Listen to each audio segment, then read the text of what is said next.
We're here today at the Buffalo Zoo, and I'm here with Donna Fernandez, president of the Buffalo Zoo. And of course, the big star attraction these days is Luna, the polar bear cub.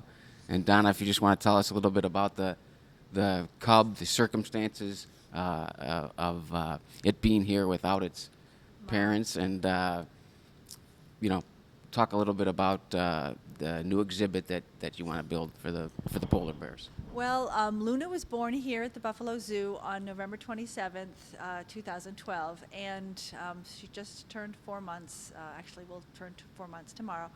And she was not being properly handled by her mother. We were watching the mother in the den after she was born, and she was good for the first couple of hours, but then the mother was carrying her just by one paw, by her head, biting down on the head. We didn't want to risk having anything happen to the cub, so we separated the mother and have been hand rearing her. Our exhibit, which currently at the zoo, was built in the 1890s and last updated in the 1930s, so it doesn't meet the modern standards of our Professional Accrediting Association, so we've had to send the adult parents to other zoos that meet the new standards. So the mother is now at the Brookfield Zoo in Chicago and the father's at the Columbus Zoo. And eventually we would have to send the cub as well to another zoo. Recently we found out we're getting a male orphaned cub from Alaska named Cully, who will be sort of a playmate so that they can learn as they're growing up during these important early months to be more like a bear and less imprinted on their human caretakers. So he's coming to us sometime probably early May, and will spend the whole summer with us here, learning to be a bear with our little cub, and then we'll be moved to another zoo. And for the new exhibit, we know that the zoo has been doing a tremendous fundraising job. There's been some government support, and how close are you to your goal, and how can the public help? Well, we're at 14.7 million of the 18 needed, so there's about a $3 million gap left. And they can go on our website, www.buffalozoo.org, and you can contribute that way, which is very easy, or just send a check to the zoo. But just go on our website, it's very easy to do with credit card. Yeah, we're really hoping that the public will help us get to that final campaign goal.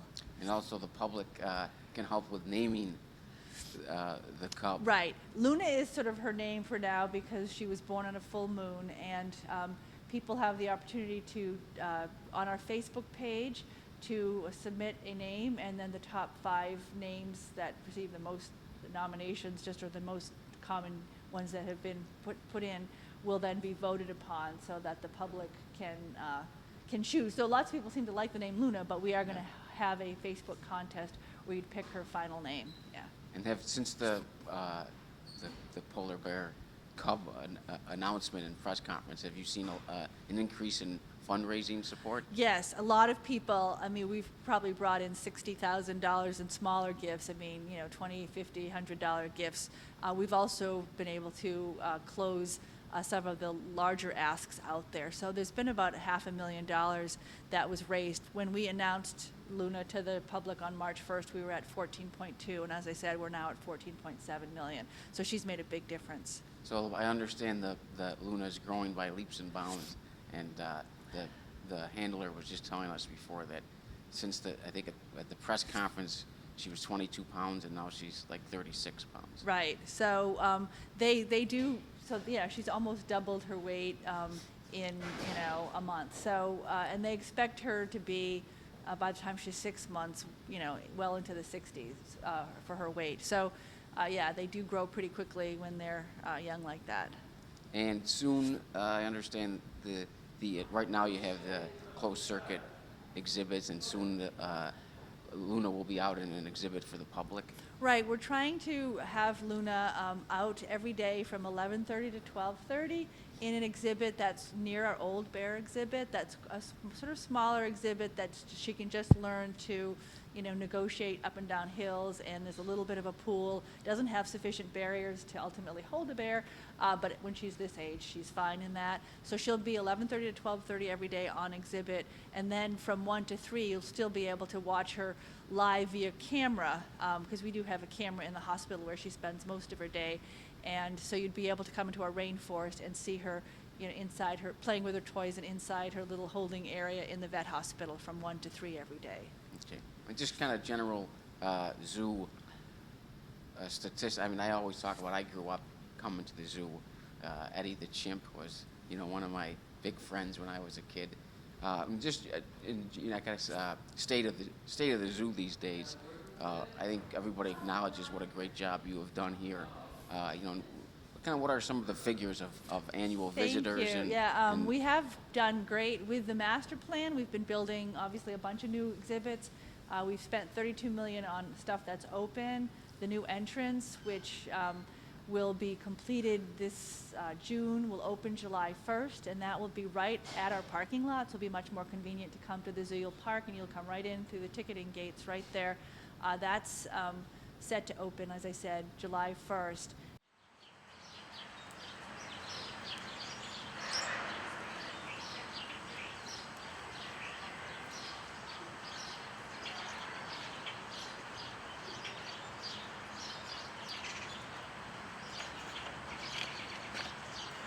This is going to be the new entrance, and so this was originally our brick barn from the late 1930s, early 1940s. It was our children's zoo for many, many years. Now it's going to be one of the 3 bays is brand new restrooms for men, women, as well as family restrooms. The next bay is ticketing up front. Those 5 windows face the parking lot, and then behind it is a cafe. So if you want to get a cup of coffee or a bagel as soon as you arrive at the zoo, you can. And then between bays 2 and 3 and the interior of bay 3 is a new gift shop. So it'll be much more convenient. You'll arrive at the parking lot and be right at the zoo rather than having to park your car and then walk along the very busy Parkside Avenue into our current entrance. And we had to do this first because the new Arctic exhibit isn't just the footprint of the bears, it's extending all the way into the entry area. So what's now our Trading Post gift shop is going to become a new Arctic Conservation Center. So we had to get the new entrance built first so everyone can come in here so we can close off that whole section of the zoo for construction, hopefully starting in September.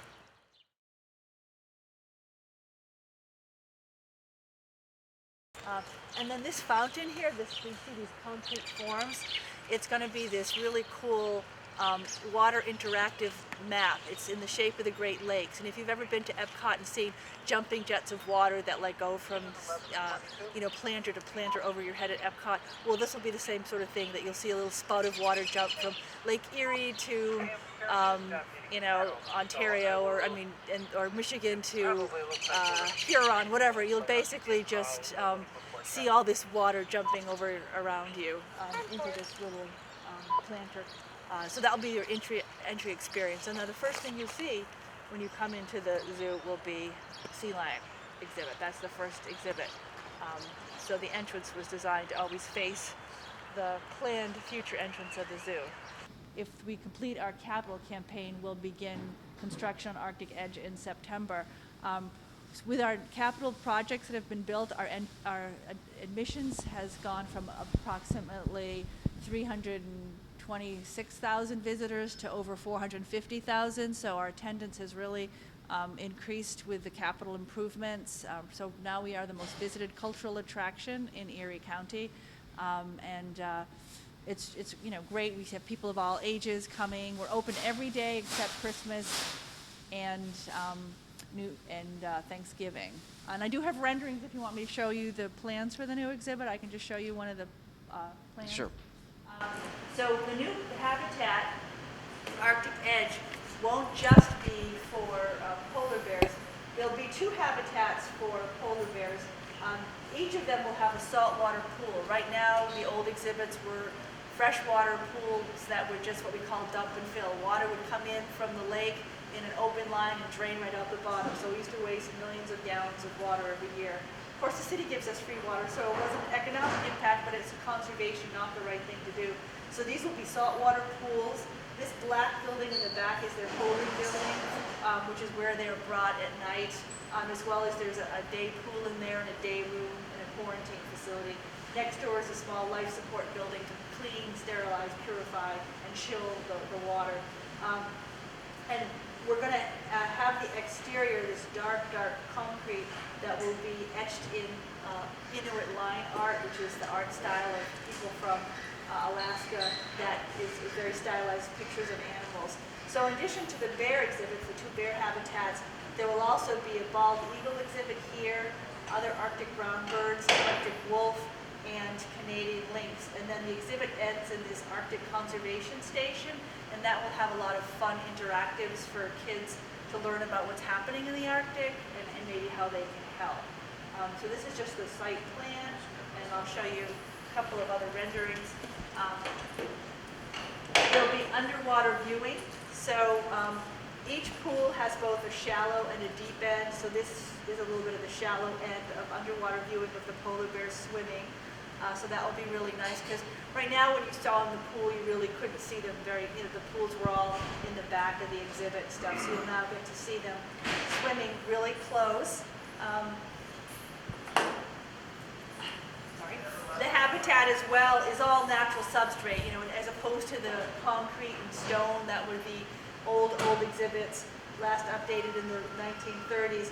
This will have gravel and grass and areas where the land is lifted up so they can climb up and get high perspective. So we've got a little bear up on a high-rised planter area as well as one on the ground.